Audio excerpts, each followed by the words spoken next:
Hey guys, I'm back here with another specs comparison video. Here we have the Galaxy Alpha on the right and the HTC One M8 on the left. Now, I'm going to start off with the specs comparison. I will give you a winner in every category. Now, first of all, starting off from the display.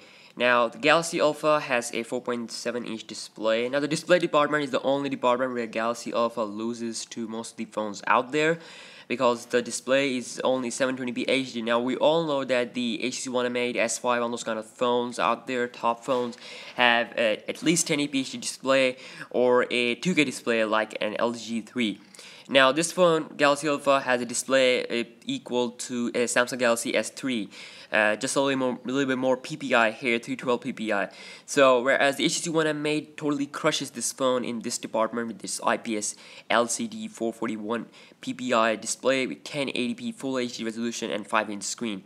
Now, display-wise, the HTC One M8 take the lead. Now, moving on to the weight, the HTC One M8 is a lot more heavier as compared to this device, and that's the most advantage feature of this Galaxy Alpha. It has a 115 gram of weight, which is even lower than most of the phones, lower than LG G3, and it's almost equal to the iPhone 5s, which weighs in about 112 gram. Now, the HTC One M8, on the other hand, has a 160 gram aluminum back here, aluminum made phone, full, and 160 gram of weight is a little bit more heavier, and on the other hand, the Alpha will be light, very light as compared to the HTC One M8.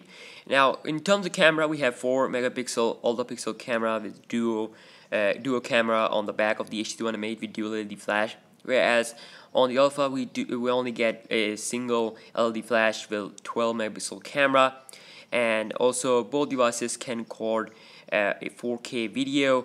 Actually, HTC One M8 cannot record a 4K video, as I read most of the sources here. It cannot record a 4K video. It can only record a 1080p HD 60 FPS video, where most of the Samsung devices and LG and even OnePlus One phone can record 4K video. Now, apart from 4K video, the Galaxy Alpha can also record some slow-mo and fast-mo stuff.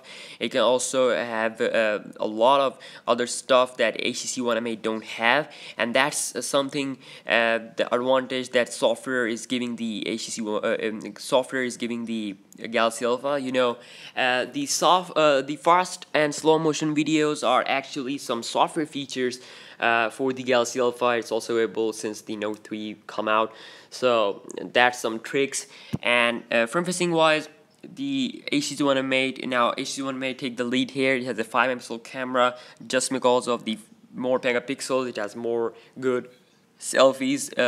It will be producing more good selfies as compared to its 2.1 megapixel rival on the Alpha.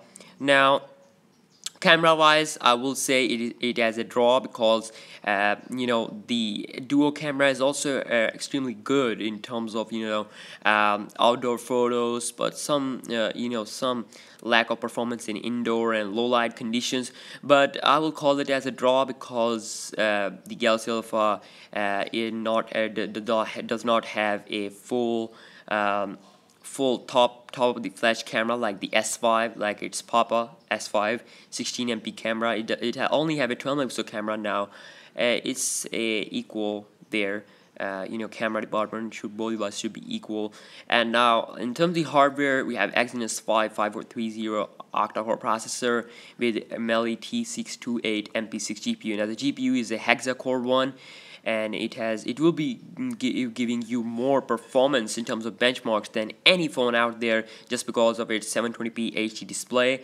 Now, on the other hand, we have Snapdragon 801 processor, a little bit lower clock, 2.3 GHz, with Adreno 330 GPU. And in terms of the RAM, both devices will come with 2 GB of RAM. And in terms of storage, the HTC One M8 wins here because it has a micro SD slot option, and it will be giving you 32 GB of internal storage. Whereas on the Alpha, you will only get a 32 GB of internal storage with no SD card option. Now, in terms of the hardware, overall hardware, the Galaxy Alpha wins because it has a 720p HD display. The gaming performance, all that kind of stuff, will gonna be affected by that, and the performance will be good as compared to the HTC One M8, because HTC One M8 has to put a lot of effort, pushing those pixels. So moving on to the battery, the HTC One M8 has a 2600 mAh battery.